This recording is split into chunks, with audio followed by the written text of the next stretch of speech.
Alors, voici une très belle recette que j'aime beaucoup, qui est ma poitrine de poulet farcie que je vais farcir avec mon pesto que je vous ai déjà donné, puis que j'ai ajouté des petites tomates séchées. Vous allez voir, c'est très bon, c'est très santé. Je vais vous montrer une petite technique qui va vous aider à faire cuire votre poulet, puis qui va être moins long, puis que vous allez vous assurer que votre poulet est vraiment bien cuit. Alors, la première chose, évidemment, vous voyez que c'est une belle poitrine. J'ai enlevé le plus de gras possible.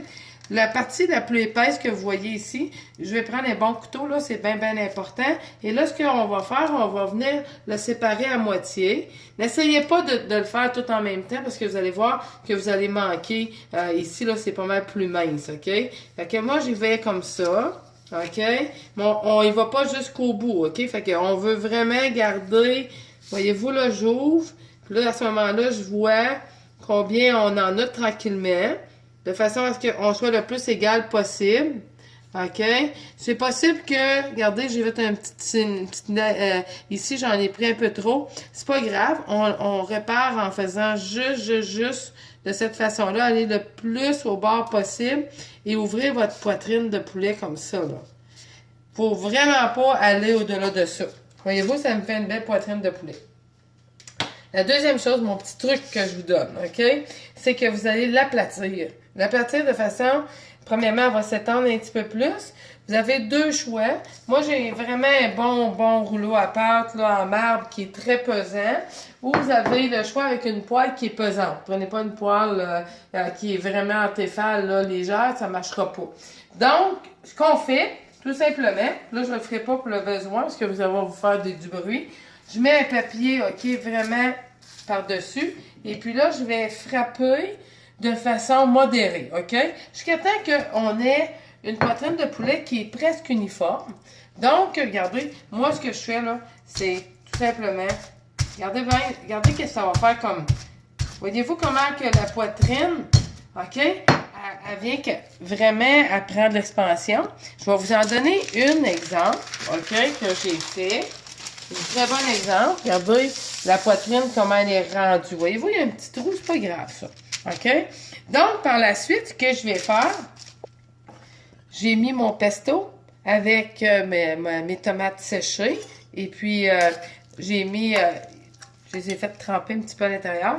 J'ai dit que vous devriez prendre environ une cuillerée à thé, OK, du pesto, tout simplement. OK, vous pouvez en mettre un petit peu plus si vous sentez que vous avez une grosse poitrine, là, c'est pas grave. Et là, ce que vous allez faire, OK, vous allez juste faire un petit rouleau.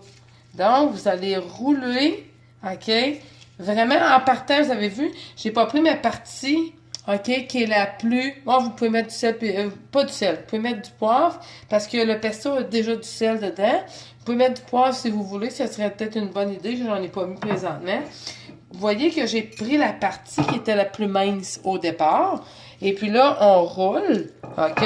Même si c'est ainsi, là, c'est pas grave. Ça fait comme un genre de beau petit rouleau. Et puis là, vous avez deux choix. Moi, je suis chanceuse, j'ai quand même... Ça ici, c'est en silicone. Ça veut dire ça va. Même je l'utilise pour le barbecue, OK? Fait que on peut tout simplement prendre une petite ficelle, si vous voulez, OK? La ficeler comme il faut, là. Moi, je vais le prendre de façon à ce que je m'assure vraiment que... OK? Je m'assure que ma poitrine se tienne vraiment. Et puis, l'idéal, c'est de le faire revenir dans la poêle un petit peu avec de l'huile de coco. Vous savez que j'aime ça. Juste à faire bronzer un peu, de façon à lui donner un petit peu de coloration. Par la suite, on le met dans un plat pour aller au four à 350. Puis vous le mettez au four avec un papier aluminium par-dessus pour qu'elle s'assèche. Écoutez, c'est très dur à dire dépendamment de l'épaisseur de votre poulet, mais vérifiez-le souvent. Ça fait un excellent poulet avec plein de saveurs à l'intérieur. Puis surtout, c'est très bon, c'est très santé.